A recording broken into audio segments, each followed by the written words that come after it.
Mažeikių klubo prašymas leisti dalyvauti ateinančio sezono LKL čempionate. LKL atsisakė priimti Mažeikius į lygos gretas, nors tokią teisę komanda iškovojo sportiniu principu. LKL valdyba savo sprendimą aiškina tuo, kad Mažeikių komanda šiuo metu neturi LKL standartus atitinkančios salės.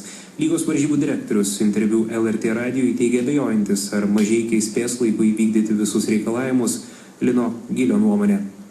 Visuotiniam priimtas sprendimas reiškia atmesti jų prašymą dėl priėmimo į lygą. Motyvas, kad šiai dienai neturi tinkamos arenos. Reikalavimai patvirtinti reiškia arenos turi būti reiškia iki rugpjūčio 1 dienos apžiūrėtos ir sutvarkytos. Po to vėliau, sakykime, tai visiškai neaišku, reiškia komandą traukti, netraukti, išbraukti iš tvarkaraščio, neišbraukti.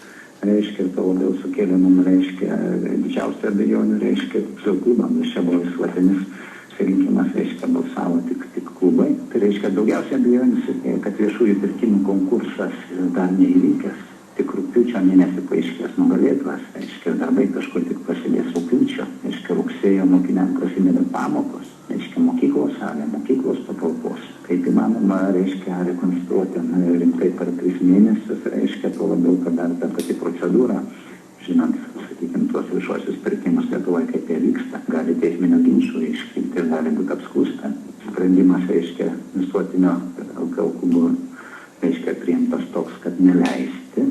Nežinau, taip sakant, kokios galimybės čia praktiškai tai būtų variantas sprendimo peržiūrėjimas, bet pagal, reiškia, paskutinio susirinkimo, sakykime, situaciją ir klubų nuomonės realaus pagrindo kol kas nesimato. Yra valdyboje patvirtinti reikalavimai, tas pats liečia į Palangą.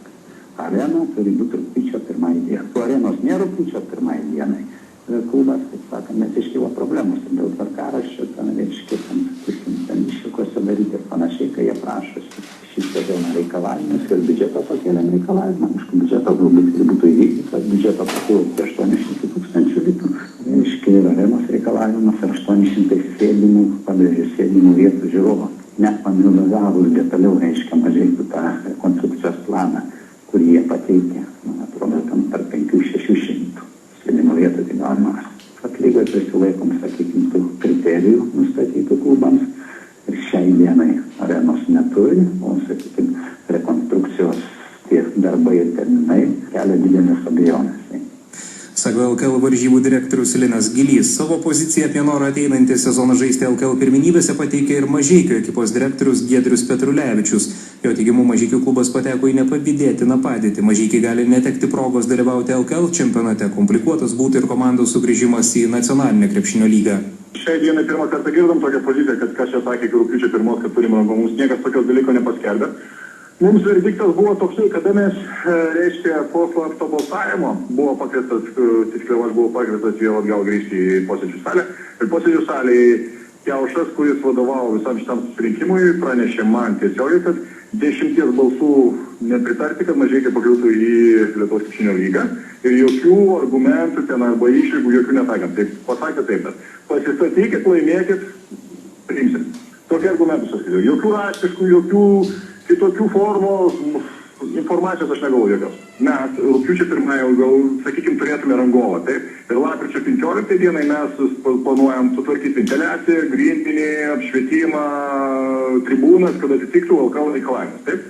Tai iki to laiko mes irgi siūlėme variantą pažaisti ir išvykų ir taip toliau, bet jie tokių dalykų mums nesutiko. Dėl ko rugpjūčio 1 jie vis aiškino, čia Palangai buvo numatytas toks terminas, ne mums. Bet mums šitokių dalykų niekas nesakė. Aš pirmą kartą girdžiu.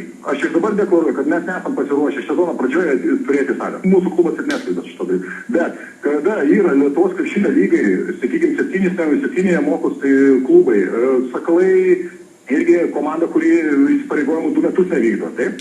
Ir trečias dalykas yra tas, kad visiems klubam tiek LKL, kurie pradėjo iš nacionalinės lygos ir atėjo LKL, tai buvo irgi kažkokios tai išlygos suteikta. Kaip ir nacionalinės lygos rašte, kurį aš turiu, irgi Trakų komandai buvo suteikta galimybė 1 metų, kad jie panaikintų salės trūkumus. Dėl to, kad vadovauja sportinių principų. Dabar nacionalinė lyga irgi pagal Lietuvos krepšinio visuotinį susirinkimą jie galėtų irgi nepriimti Trakų dėl to, kad jie netitinka salės reikalavimų. Mūsų pagrindinė toliau tema, tokia, ką aš ir esu išdėstęs, kad mums netenkina šitokie dalykai, kad reiškia, kodėl Mažeikių klubai yra netaikoma jokių išlygų. Jokių.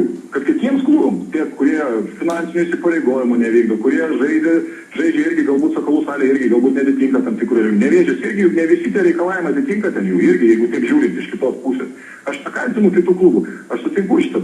Tai reiškia, nacionalinės lygos krepšinio komandos visos yra pasmerktos. Duokit galimybę. Tai kada komanda išeina į LKL, automatiškai yra galimybė renovuotis tiek, sakykime, renovuotis, galbūt ir netgi pasidaryti 3 metų, 4 metų laikotarpį, reiškia daugia funkcinių sporto kompleksus. Tai priklauso ir vaikams, ir visiems kitiems. Mažeikių komanda, atstovai, klubo atstovai, neįtikino valdybos narių, kad lapkričio 15 gali būti renovuotas aktas. Argumentai buvo tokie. Paskutinis punktas yra toksai, kad nacionalinė krepšinio lyga kreipėsi savo oficialių raštų į Lietuvos krepšinio lygos valdybą. Ir vienas iš punktų, kurie yra, aš norėčiau visų čia dabar atskleisti, bet 5 punktai ir vienas iš tų punktų pirminių, tai yra toksai, kad 2013 birželio 14 dienos LKL valdybos sprendimu į Lietuvos krepšinio lygą nepriėmus Mažeikių komandos, nacionalinė krepšinio lyga neprivalo automatiškai priimti šios komandos. Šitas punktas, kaip ir pasako, tokia dalykas, kad Mažeikių krepšinio komanda kabo ore šiai dienai. Pasakojo Mažeikių klubo direktorius Giedrius Petrulevičius. Toliau kitos naujienos. Brazilijos ir Italijos futbolininkai užsitikrino vietas konfederacijoje. Kas yra?